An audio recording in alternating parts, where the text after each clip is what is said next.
Welcome everyone to our Are You OK Day Lean In. Just before we start, we don't want to pressure you or anything, but if you feel like turning on your camera on or speaking out, feel free. That would be awesome to hear and see.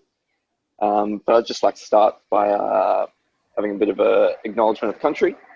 So in the spirit of reconciliation, as a representative of SONA and on behalf of all attending organisations, I'd like to acknowledge the traditional custodians of country throughout Australia and their connections to land, sea and community.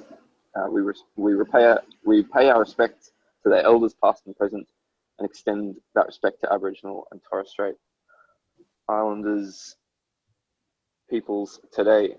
So a bit of an introduction to Are You OK Day. It's a day in which we can acknowledge and address mental health issues in Australia. It's a day where we implored to reach out to our peers, family and friends to ask the question, are you okay? In an effort to reduce suicide rates nationwide. And why is it important? Well, obviously, because of all the COVID stuff that's going around, the significance this year is undeniable. And arguably the most pressing in its decade-long history, with the entire world in isolation, and the simple act of reaching out to others, check in, can make such a difference for someone just on the edge. Which leads me into our speaker today, Naomi. Naomi Stead is Professor and Head of Department in Architecture at Monash. She's past President of the Society of Architectural Historians of Australia and New Zealand.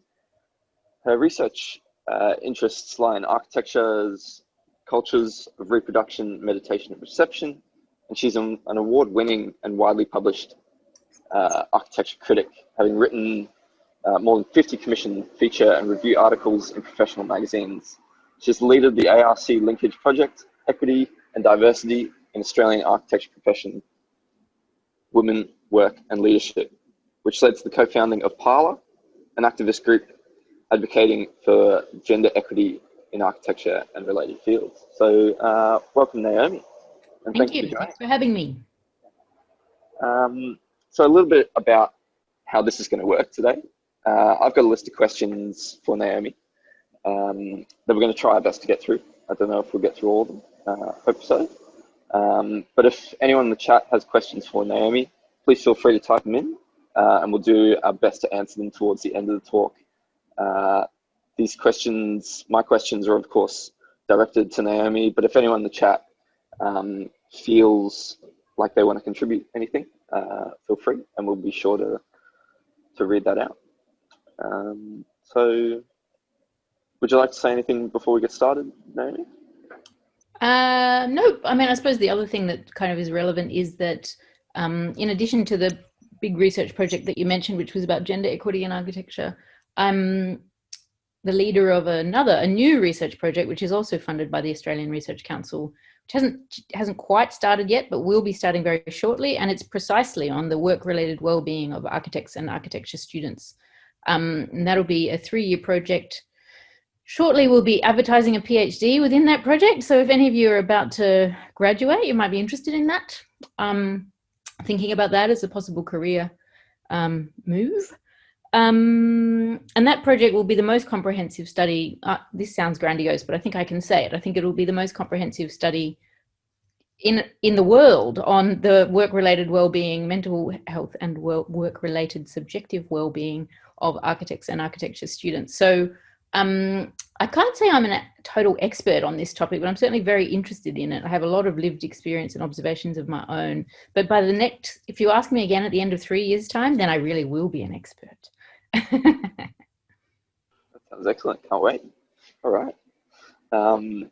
Let's get started. So I want to start broad on the scope of architecture as a whole and talk about the culture of architecture, and not just in the professional workplace, but also in education. And sort of want to question, why do we sustain a culture of self-deterioration historically? And sort of how do we get here and why do we do it? Yeah, well, look, I think the first thing to say is it's not deliberate, that in architectural culture, we don't set out to torture ourselves and other people. I mean, the fact that we actually do end up torturing ourselves and other people is a side effect of other things, which, as you say, are entirely cultural norms. But certainly in my observation, most people who want to study architecture do so because they want to contribute to the common good. So, I mean, they want a fulfilling career. They maybe hope to make money, perhaps misguidedly. They want to kind of bridge their kind of scientific and artistic sides of themselves often. But really, they want to make a better world. Quite literally, they want to help to build a better world, which means that they're not, their values and their aspirations can be a little bit different from some other professions. Like, they're not just interested in creating profit for shareholders. They're not just interested in, I don't know, I can't think of any other examples, but it's not just about doing the job competently. It's actually a much bigger aspiration about contribution to the world. So as soon as you start doing that, there can be a risk that you put those high ideals ahead of your own well-being. So that's one thing. And another thing is that, as we probably by now have all observed and all noticed, there can be a perception, and indeed possibly an unfortunate reality, that the more time you spend on design, the better it gets. This is like, I've heard it described as the stopping problem. If you weren't stopped by something which made you stop, well, you'd keep on designing forever, and you'd keep refining it, and you'd keep making it better, you'd keep changing it, you'd keep going through 100 different iterations. I think the problem can be that in the pursuit of a really good design, people often don't want to stop. And that's the case in education. They don't want to stop because they want to get a good mark. They want to do the best possible work. They want a good folio. They want to do work they're proud of. All of those are really excellent reasons. But if that means that you're doing all-nighters, possibly even more than one, because you're trying to get the maximum amount of time on the design before the deadline, then you're pursuing the project ahead of your own well-being. So I think that thing about the kind of endlessness of design, as well as the aspirations of what architects want to be, they're two of the factors. There are many others as well, but I'll leave it at that for the moment. Yeah, cool. All right, awesome. We're kind of delving deep straight away, and I want to ask a big question of you that you may not have the answer to. But what can be done to solve these sorts of issues in terms of not only a top-down approach, say from institute level, to also bottom up, and just sort of helping out each other, if that makes sense? Yeah, totally makes sense. Well, and I think I absolutely commend SONA for running this event and other events like it, because we might say that this was an example of kind of grassroots activism or action on this issue. And I really believe it is an issue. Like, I think work-related well-being is a problem for practicing architects, and it's also a problem for architecture students. I've certainly observed that, as I've been an academic now for 20 years teaching in architecture schools. And it seems to me, I can't prove it, but I've got a very strong hypothesis that challenges with mental health, work-related well-being amongst architecture students are also becoming more common, more prevalent, and more complex. So partly, of course, that means that people are coming into architecture schools with pre-existing conditions, which is, of course, fine. That's normal. But it may be something about architecture school which is exacerbating those pre-existing conditions, or architecture school may also be producing conditions that are just not good for people's well-being. So in terms of what we could do to improve the situation, I think there's a lot. And I think consciousness raising is one thing, having conversations like this. Also, destigmatization is super important. And that's something that's happening in Australian culture more broadly now. We have a lot more people talking about their own mental health struggles, and how it's completely normal. It's very, very common to have these struggles. So the kind of level of education in the populace as a whole, I think, is going up. But obviously that also needs to be the case amongst architects. But also some of the answers to what can be done to fix these issues, it's sort of boring answers to a really important question. And the boring answer is better HR practices and better business practices and architecture practices which are more profitable, therefore are not requiring their workers to do unpaid overtime or work completely crazy, pressured hours because the work hasn't been planned well, or the fees haven't been adequately calculated. So I think policies and events and discussions and guidelines and toolkits and so forth from institutions are really important, and particularly important in the architecture schools, I must say. But also we need a conversation across the profession as a whole to destigmatize, better understand, and support each other. Yeah, awesome. You touched on the education system there, and I sort of want to delve deeper into architecture schools. And have you seen anything? You're obviously the head of the Department of Architecture at Monash, so you would have probably seen them at Monash. But have you seen, just in general, at universities Australia-wide in architecture or design, anything in particular that they've done right in terms of mental health, and something that they might have been doing wrong, as sort of a message that students in the call today can take away and try to implement in their own universities? Yes, well, I've certainly seen a lot of things that have been wrong. And I mean, I think it's fair to say, this is a bit of a generalization, but I think it's fair to say that in the past, there have been some absolutely toxic practices which have been very widespread in architecture schools. And, I think that's a shameful thing, really. But as we all know, the idea of the crit as a kind of blood sport, where guest critics take it as a badge of honor if the students are crying. I mean, that is appalling, but that was once upon a time very widespread. I think it's no longer the case, although I think there are pockets of that kind of culture that remain. But I think if students are encountering that kind of culture whereby guest critics are cruel, grandstanding, browbeating students, showing off, not being kind and gentle and constructive with their criticism, they should absolutely stage a protest, if not an actual walkout, because that is not acceptable anymore. I would say that is absolutely not acceptable. So a lot of this is around the culture of the crit, which, as we know, is a very highly charged, very stressful occasion where you stand up and you speak about your work and you're publicly criticized in front of your peers. Now, there are so many ways that can go wrong, and actually a relatively few ways that can go right. I mean, most other university courses, no, they wouldn't dream of doing that to people. They absolutely wouldn't. They would say it was hazing or, invasion of privacy. Or it's really important in the creative disciplines, and we do it in design, we do it in fine art, we do it in architecture. I actually think that crits can be supportive, constructive exercises, but they can also be awful. And they shouldn't be awful. And if students are encountering cultures that are not supportive, they should go to the head of school and say what the occasion was and what was said and how that made them feel, and then hopefully something can be done about that. So in terms of things that are done wrong, the crit is one thing, but also things that have been done wrong in architecture schools historically are this culture of overwork and an active encouragement of overwork, and in particular all-nighters. Now, all-nighters should never be necessary.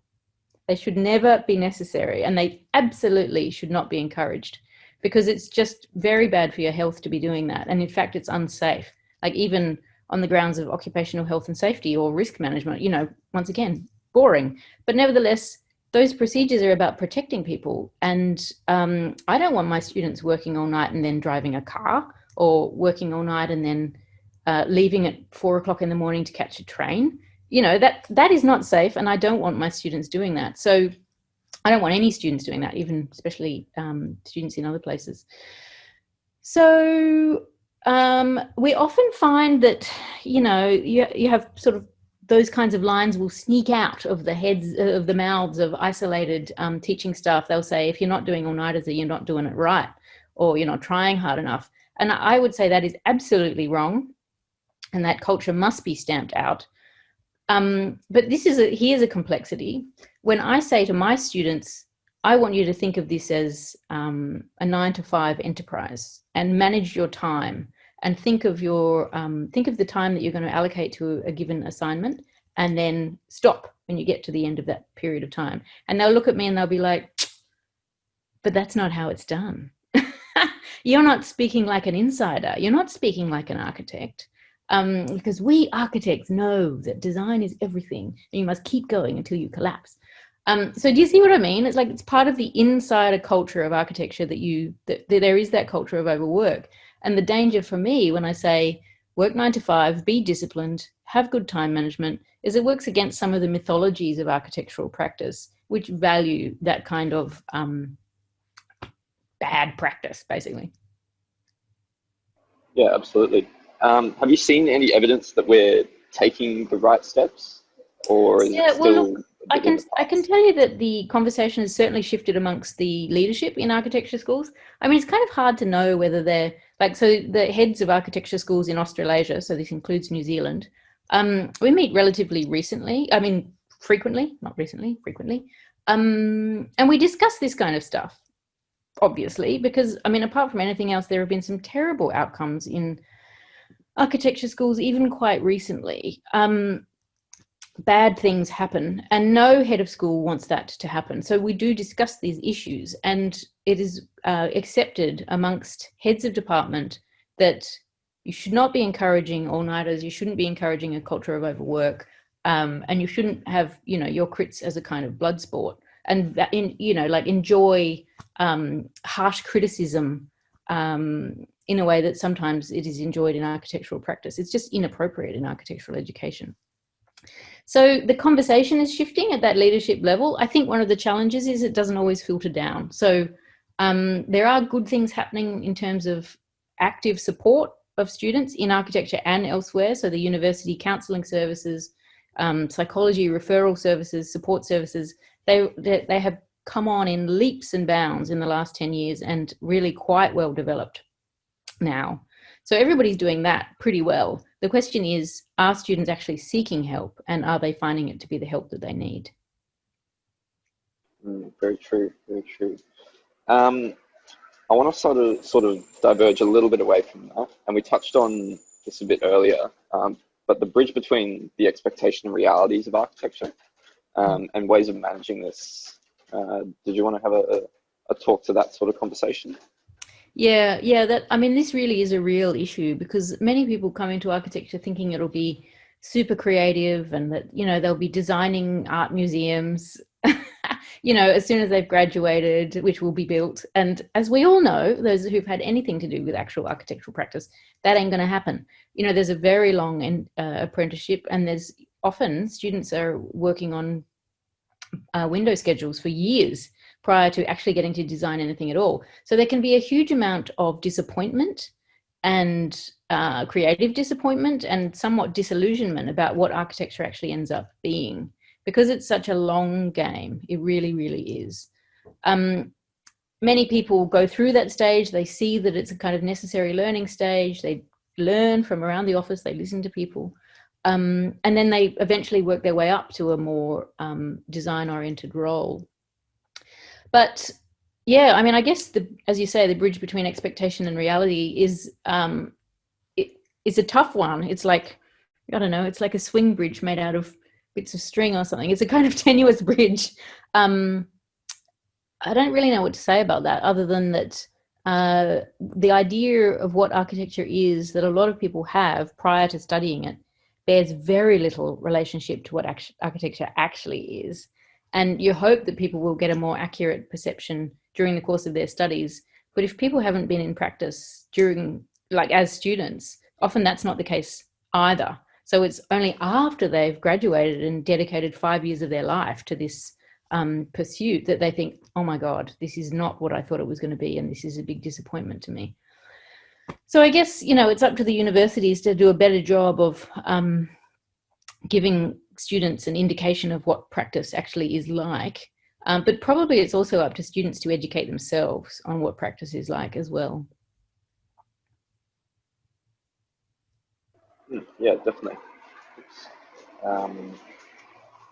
So should we move on from the education system for just a second and talk about the profession?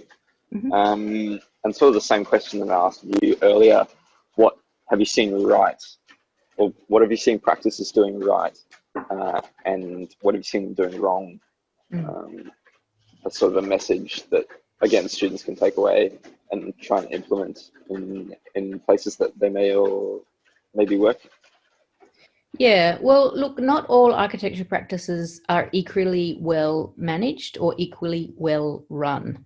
And I think as a sort of general piece of advice to students, it's good to get yourself into one that is well managed and well run, because then it will have good policies. You'll know what you need to do to get promoted.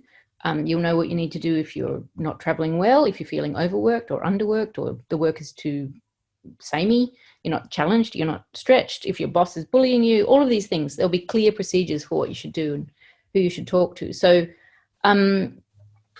and then there are other practices which are more or less run like a cottage industry. They're not particularly well organized, they don't have a focus on their people, they don't have policies, they exploit their workers. Much as I hate to say it, there are quite a lot of practices out there who do exploit their workers. This is a reality. You don't want to be one of the exploited ones. So doing what you can to know your rights. So for example, know that your rights about overtime and unpaid overtime, it's actually against the law to make people do unpaid overtime. You should be entitled to either pay or time in lieu. I understand that students are often in a very disempowered position, and it's super, super awkward to say to your boss, oh, well, you know how you asked me to stay back and finish that thing. Well, will I be paid for that time? Super awkward. I get that. And you don't necessarily even want to say that, because maybe you're going to lose your job, especially in the present environment. But you do have to have, you've got to stand up for yourself. It's really important. And you can lean on your colleagues, particularly more senior colleagues, particularly ones who are fair-minded, to help you and support you. So interestingly enough, given that we're in the pandemic, and I've been talking to a lot of practices in a lot of different forums about what they're doing to support their staff.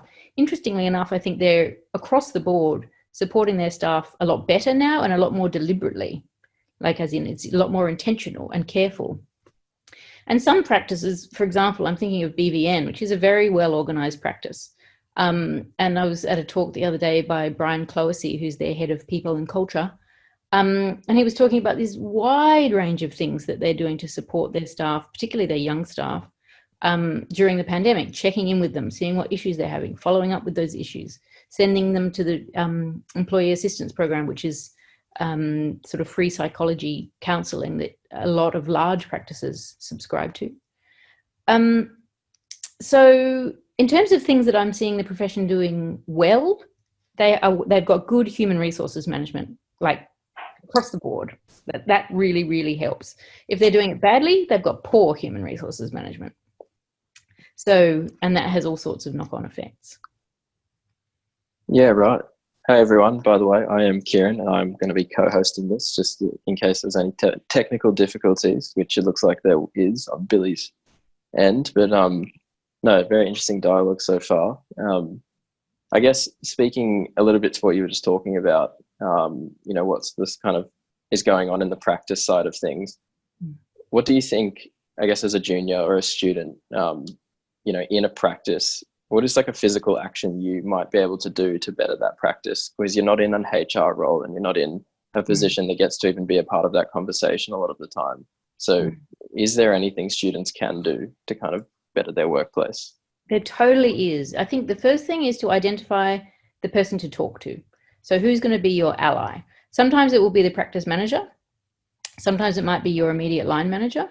Sometimes it's just a peer or a colleague, but the person that you feel that you can trust and respect and that you can confide in. Because I would say that one of the key things that you can do is give feedback. And I'm definitely not talking about putting yourself in a position of risk. And I'm not talking about whinging either. I mean, obviously that's not particularly helpful to whinge. But if you've got legitimate things that are really affecting your well-being or that you think are just not working for the younger cohort, the first thing is I would bet you $1,000 it's not just you that's being negatively affected, it's others. And if you can be the one who speaks out, then you might make life a heck of a lot easier for others, both now and in the future. So you would be doing a brave leadership act to speak up. So, and when I say speak up, I would say do it via your trusted channel, because then there's less chance of blowback, frankly. you don't necessarily, I understand that not everyone feels particularly comfortable marching straight up to a director and saying, I've been doing unpaid overtime and it's totally unacceptable. That might not be a wise thing to do. It might be, and maybe that's the right path for you, and maybe that will work out really well. But for me, I'm a cautious and pragmatic person, and I would say locate the person who's going to give you a sympathetic hearing, tell them what the situation is, because it may be that they just don't know. So this is a really big deal. So I'm a head of department. I have roughly 800 students in my department. There's so many units being taught by hundreds of different staff, both permanent academic staff and sessional staff. I don't know what's going on in every class, and I want to know if something's happening that is affecting people's well-being, and especially if it's unprofessional behavior, or like if people are saying, if you're not doing all-nighters, then you're not doing it right. Like, I want to know about that, because otherwise I couldn't possibly know. So I would say this is the single most powerful thing that students and, recent graduates and others who feel a bit disempowered can do, is actually say, this is what's happening for me. It's having this effect on me. Could we do something about that? That can be incredibly powerful. Yeah, right. So I'm noticing a lot that you can sort of do when you aren't in a position of like power, I guess in quotations. It seems to stem from kind of your personal or interpersonal skills. Mm-hmm. And I'd like to kind of tie that back into what you were talking about earlier with the university scene. So do you think that if a lot of the kind of, I guess, mental health issues that are occurring can be solved by, I guess, a development of soft skills, that should be a bit more of a core focus when going through architecture school? Or do you think that they should be remained separate and it's something that students are just expected to pick up along the way? Well, I guess the thing is, some students do pick them up along the way and others don't. So some students need a bit more support than others. I mean, the challenge with kind of trying to cram more into an architecture curriculum is you actually create problems by overloading everybody. Because there's already a lot, and the number of things that have to be taught that are assessed by accreditation, it's a lot. There's a heck of a lot that goes into architectural education. So, but on the other hand, I absolutely agree that so-called soft skills are crucial, and also coping skills, I would say, because if you're standing up in a crit and you've talked about your work, you feel incredibly vulnerable and sensitive. Someone makes a comment that maybe is even quite innocuous and it wounds you to the core, then somehow we need to help you to be able to take feedback and to be able to take it in a way that doesn't crush you, but also to be able to make the distinction between feedback which actually is unprofessional or damaging or toxic, and feedback which is totally legit, which might be, a really fair comment or a mild comment or a kind comment even, which, can still be wounding in its own way because we're also identified with our own work. Sorry, I've forgotten your question. What was the question? I guess it was more just sort of, what's your stance on the kind of integration of soft skills in actual like core university knowledge? So it's something that graduates would be expected to have when they graduate. Yeah, well, exactly. So this is what employers look for. They look for people who communicate well, fluently and truthfully, genuinely, authentically, because it not only helps you in your conversations with your boss and your peers, but it also plays well with clients.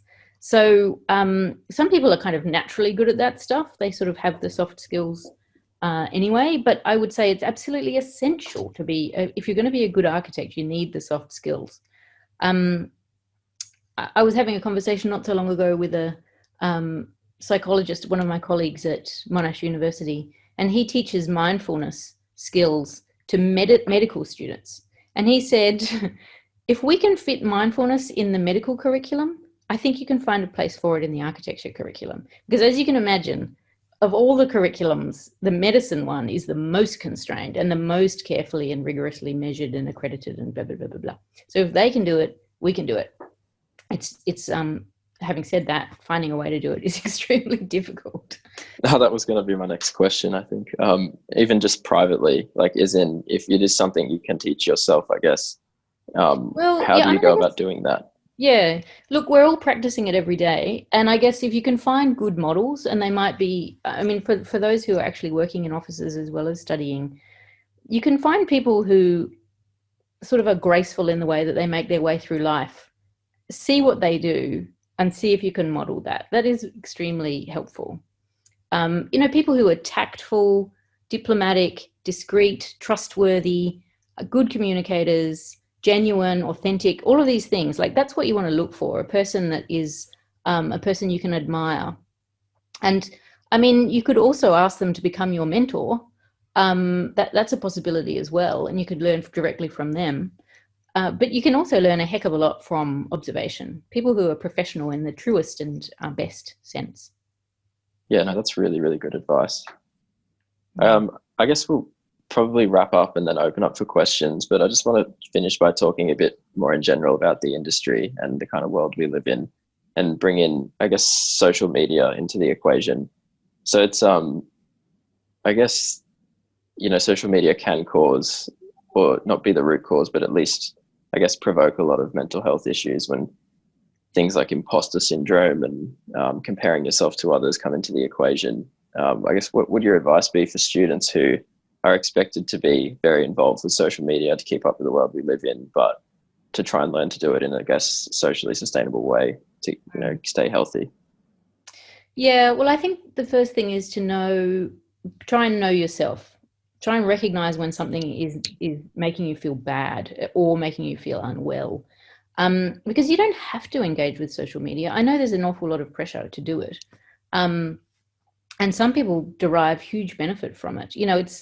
It amplifies challenges and biases and terrible things in the human race, just as it amplifies some of the good things. Like, people find an enormous amount of support and pleasure and community in social media as well. So it's just as bad and just as good as society is, but kind of ramped up. So I guess the first thing I would say is, if you're noticing that it's making you feel bad, perhaps by comparing yourself with others and finding yourself to be wanting, you could disengage from social media, either for a period or permanently. People do that. We have quite a lot of people who just refuse social media, and that's totally fine. You can get by in life without being on Facebook and Instagram and all the biz. Or you can take a less dramatic approach and just try and recognize to yourself, I'm comparing myself negatively with other people.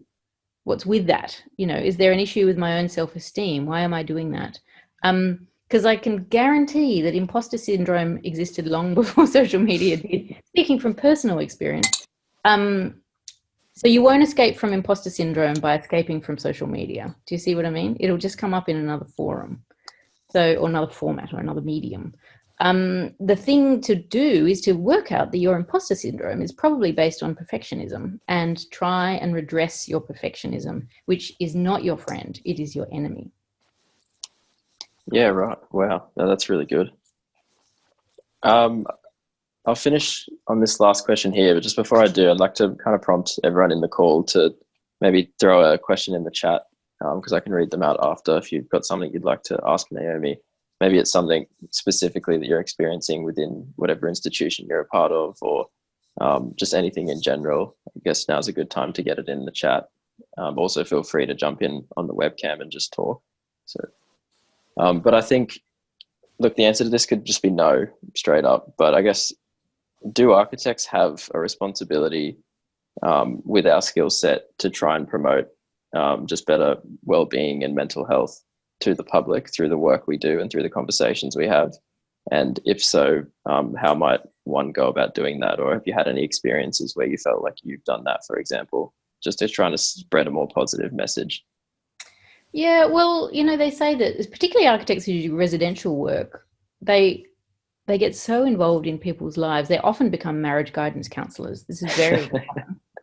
And unfortunately, people who are doing houses and renovations often break up in the process as well, because it's super, super stressful. So an architect can find themselves right in the middle of that, which is not such a nice place to be. I guess I would say that I would like architects to look after themselves first, because you know, we're not in such a hot position. You know, we're not doing that great, really. Or we just have to look around and see the incredibly stressed and strung out practicing architects and students. So, and I think this message is a broader message that it's good to have yourself strong, stable, feeling calm, feeling good, and then reach out and help others. But you know, it's like with the what did they used to say when we used to be able to fly? Please fit your own mask first and then help others. So I guess that's what I'd say to the two architects, that fit your own mask first. Yeah, no, that's awesome. I'm just going to check the chat now to see if anyone has been brave enough to ask a question. But if anyone wants to ask about their institution, you can do so. This is being recorded, isn't it? Is it confidential or? Yeah, if you don't put the name of your institution, but yeah, all people will see. Yeah, I think so. We do have one from Robert. Mm-hmm. It says, I know current students and graduates who are very concerned bringing up issues they have with faculty because they're afraid it'll affect their grades or reputation. Anything you could suggest on this, I think, would help be great. So I think it says that they aren't bringing up issues. Yeah, sure. Totally understandable and a legitimate. Well, it's a legitimate concern, but what I want you to know is that universities understand this is a concern and have really careful procedures in place to make sure that your marks would never be affected by something like that. So if, for example, you're studying in a unit or subject, whatever they're called in your respective institutions, and that you feel that your particular tutor is not marking your work fairly, well, the normal course of events would be that you'd go to the unit coordinator, whoever that is. If you feel like that's too close, you can go further up the food chain. You can go to a course director, or you can go to a head of department, and you can say, I don't want my name to be known. I want this to be anonymous. And they will respect that, and they'll look into the issue and sort it out. They will take it seriously because they have to take it seriously. This is like a fundamental part of our jobs. We have to take anything like that seriously. It doesn't have to be a formal grievance even, but it will still be acted upon. But yes, there are specific procedures in place, which means that, you know, a given member of faculty is not going to come back and punish you because, for example, your work from that point on will be marked by someone else, or you'll be moved into a different group, or some other solution. It'll be double marked, or it'll be marked by that tutor and then it'll be checked and very carefully moderated. Do you see what I mean? Like, there are many different ways that can be managed. We're very familiar with managing that sort of stuff. And that would be called a kind of miscarriage of justice. If you said, I'm having this issue, and then you were punished for it, that's not right. No one would stand for that. So we take active steps to make sure that doesn't happen. Oh, great, thanks. So we have someone else asking, I'm going to stop reading out the names, I think it's better. Mm-hmm. A few of my colleagues and I at university are in our final year of masters and are worried at future prospects with how difficult it is becoming to find employment. Some of us have tried, but continuously get knocked back or ignored, even after making changes to presentation portfolios, CV, etc. Do you have any advice or guidance for those who may be feeling demotivated and deflated about this? Yeah, look, I totally feel for you. It's a really hard time. I mean, I'm not going to lie and say everything's fine, because it isn't. It's not fine. I mean, I'm not going to try and do the whole toxic positivity thing, because we've all seen how awful that can make you feel if people say, oh, but it's fine. You know, there's lots of people putting rainbows out on the street during the pandemic. It's actually not necessarily going to make you feel any better. And it is not a great time to be looking for work, I'm afraid. I'm sorry to say that. But I think what it does call upon is your most creative lateral thinking kinds of approaches, plus sheer perseverance. So I think there have been downturns and recessions in architecture before, many, many times. And what it often does is it scatters architecture graduates into aligned or surrounding fields. So have you considered large engineering practices? Have you considered project management? Have you considered a further qualification? Have you considered local government? Cast your net wide architecture can be seen as a very broad profession, and your qualifications can take you to a lot of different places, not just being a project architect in an architecture firm. So that would be one thing, but also just keep swimming. It's really hard times. Look after yourself. Try not to succumb to being demotivated and deflated, but at the same time, honor the fact that you feel demotivated and deflated, because it is demotivating and deflating. So be kind to yourself. Realize that there are a lot of people in that position, and it's really tough. And then just sort of spread out, be as creative as you can, think about your options, and keep going. Awesome. We've had two more just come in. So someone says, considering that social skills are fairly crucial to the architectural practice, do you have any advice for or see any practices in universities doing anything for students/employees with mental disorders or physical disabilities? Well, I think this is one of the places where the universities are doing, or they're certainly trying very, very hard. So all of the universities, all of the architecture schools in Australia have dedicated units for, they obviously call them different things, but the disability support unit, or various variations on that name, where mental health is seen in a continuum with physical health, which it is, right? It's like, you know, if you happen to have depression or anxiety or bipolar disorder, well, it's not so different from having a physical condition that affects your ability to work. It's perfectly normal, needs to be treated in a practical and pragmatic way. As far as universities are concerned, there's no stigma. It just has to be managed. And obviously students who find themselves in that situation have to be managed with compassion and flexibility. So I think the answer there would be find out what services the university offers, and avail yourself of them fully, including the student counselling services, the support services, the extensions, the additional tutorial times. All of these things or variations on them will be available because the universities are being absolutely active on that front. I think it's when somebody's presenting with a new condition that doesn't have a diagnosis, or it's not necessarily a diagnosable condition. Sometimes that can be a little bit more tricky because they're not, they don't technically have a disability, and they can sometimes fall through the cracks. But if you've got a diagnosis, go to the university, to the school, to the central counselling service, and say, what can you do for me? Maybe don't use those words, but basically that's what you're after. Yeah. There's a question in the chat, which I'm going to try and rephrase, I think, a tiny bit. And it's basically, what would you do if you feel as though a lecturer is kind of not performing up to what they should be, doing things like cutting lecture times, palming off lectures to tutors and being completely inapproachable about it, dedicating too much time to kind of PhD research as opposed to maybe a lower bachelor class that they might have. And then also the same person who's asked this has been kind of marked unfairly for speaking up in the past. So I guess it's not a very approachable institutional situation. Yeah, well, look, there's always going to be different,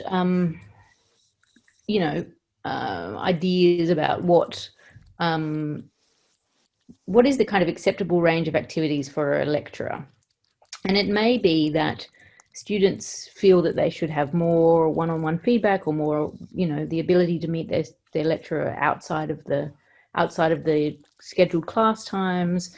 And these kinds of things are tricky because, of course, by the time the tutor or lecturer has however many students, maybe 18 in a tute group, up to 21, I guess, or 22, but there might be 200 in the whole unit. So, and of course, the lecturers are under pressure as well, particularly in the present circumstances. So that, we need to have an open and honest, but also generous approach to why people are doing what they're doing. Things like finishing lectures early, I think that was one of the things you said, and getting in guest lecturers is sort of good. Normally we would say that was good because you don't really want to necessarily listen to one lecturer for the whole semester. So I wouldn't necessarily say that was problematic.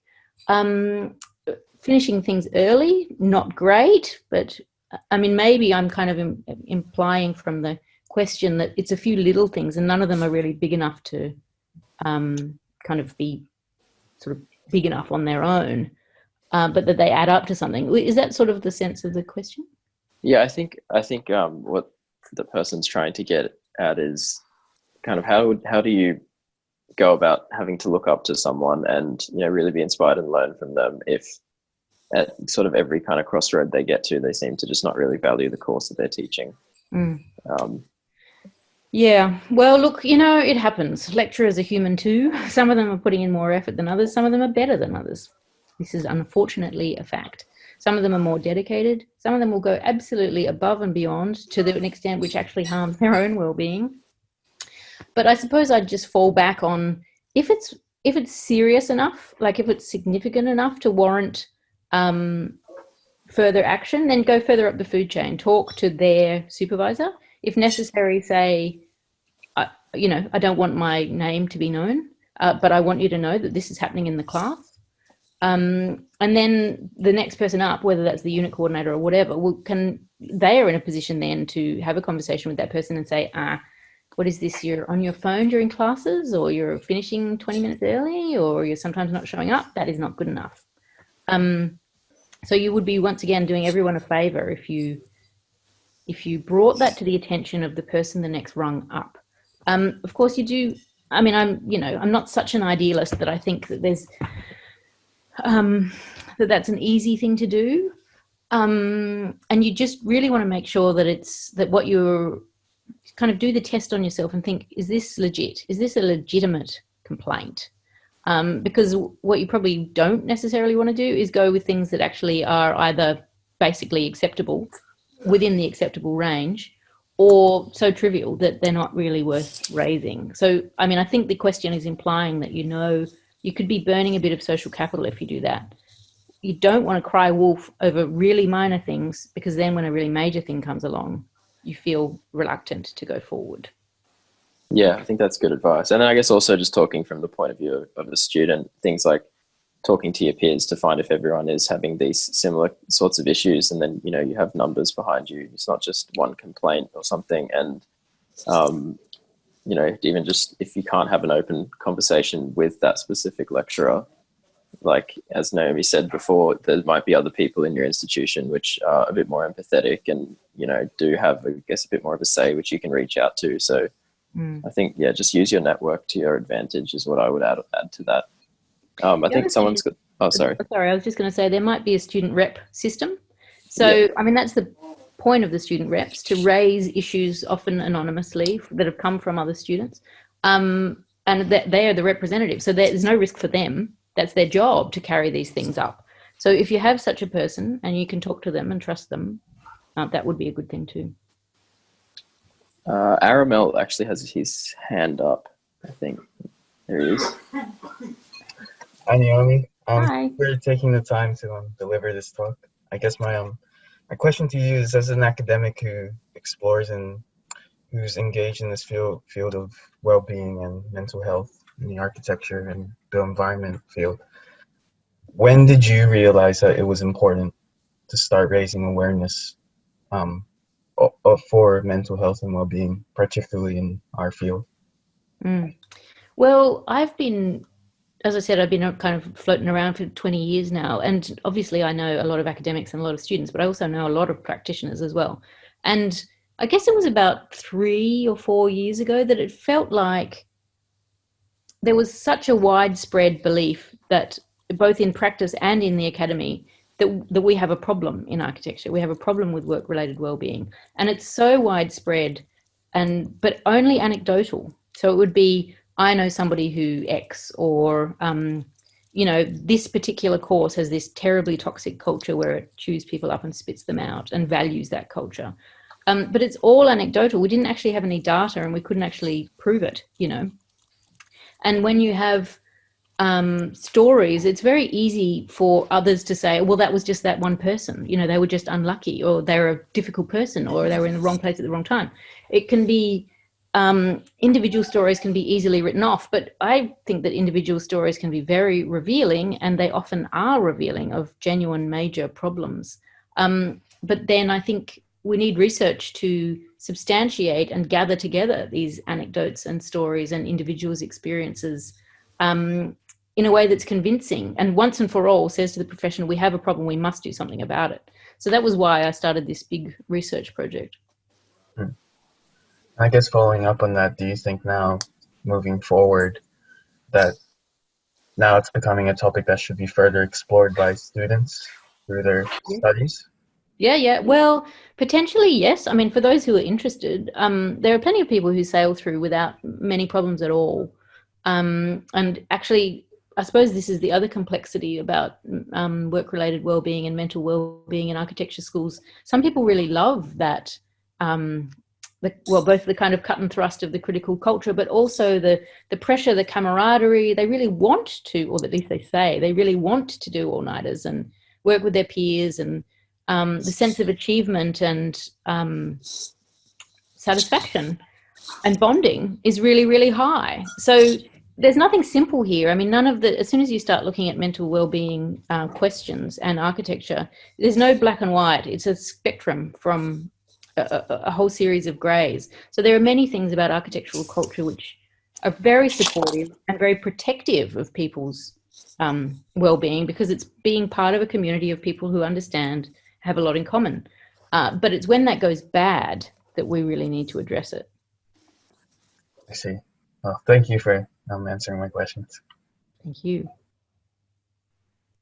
I think we've got one more, and it says a big concern of mine would be the impact of mental health in the workforce. If someone struggles with anxiety or depression, how would an architectural firm respond to this?